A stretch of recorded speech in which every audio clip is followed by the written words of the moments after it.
വേദലക്ഷ്മി ഉണ്ടെങ്കിൽ ലേറ്റസ്റ്റ് ആയിട്ടുണ്ടെങ്കിൽ ഒരു വീഡിയോ പോസ്റ്റ് ചെയ്തിട്ടുണ്ടായിരുന്നു. അതാണ് ഇപ്പോൾ ഭയങ്കര വൈറലായിട്ട് പൊയ്ക്കൊണ്ടേ ഇരിക്കുന്നത്. ഇതാണ് ഇപ്പോൾ നമ്മൾ ടെലിഗ്രാമിൽ നോക്കിക്കഴിഞ്ഞാൽ ഇതാണ് ഓരോരോ സ്ത്രീകളുടെ ഫോട്ടോ വെച്ചിട്ടുണ്ടെങ്കിൽ ലേലം വിളിക്കുന്നതും അതിനകത്തുള്ള ഒരുപാട് മോശമുള്ള കാര്യങ്ങളുണ്ടെങ്കിൽ സംഭവിക്കുന്നുണ്ട്. അതിനൊക്കെ പിന്നിലുണ്ടെങ്കിൽ ഓരോരുത്തന്മാരാണ്. അതിൽ ഏറ്റവും മെയിനായിട്ടുള്ള ഒരു തന്നെ ഉണ്ടെങ്കിൽ ഇതാണ് വേദലക്ഷ്മിയെ കണ്ടുപിടിക്കുക, അവൻ്റെ അടുത്ത് കാര്യങ്ങൾ സംസാരിക്കുകയും ചെയ്തിട്ടുണ്ടായിരുന്നു. ആ ഒരു ഓഡിയോ ആണ് ഇപ്പോൾ ഭയങ്കര വൈറലായിട്ട് പൊയ്ക്കൊണ്ടേ ഇരിക്കുന്നത്.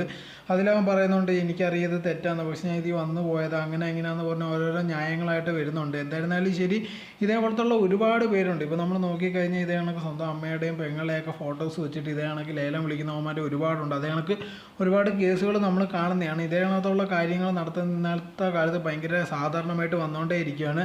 നമ്മൾ ഇതേ കണക്ക് സോഷ്യൽ മീഡിയ പോസ്റ്റ് ചെയ്യുന്ന ഓരോരോ ഫോട്ടോസ് എടുത്ത് അത് ഓരോ രീതിയിലാക്കി വെച്ചിട്ട് പല രീതിയിലുള്ള ഫോട്ടോ ആക്കി മാറ്റിയിട്ട് ടെലിഗ്രാം ഗ്രൂപ്പുകളിൽ ഇട്ടിട്ട് ഭയങ്കരമായിട്ട് ആസ്വദിക്കുന്ന ഒരുപാട് ആൾക്കാരുണ്ട്. ഇത് സൈബർ ഒരു നിയമവും ഇല്ല, നേരെ ചെയ്ത് നോക്കാത്തതുകൊണ്ടുള്ളൊരു കാര്യമാണ്. ഇല്ലെങ്കിൽ ഇതേ കണക്കത്തുള്ള ആൾക്കാർ ഇത്ര സജീവമായിട്ട് നിൽക്കത്തില്ല.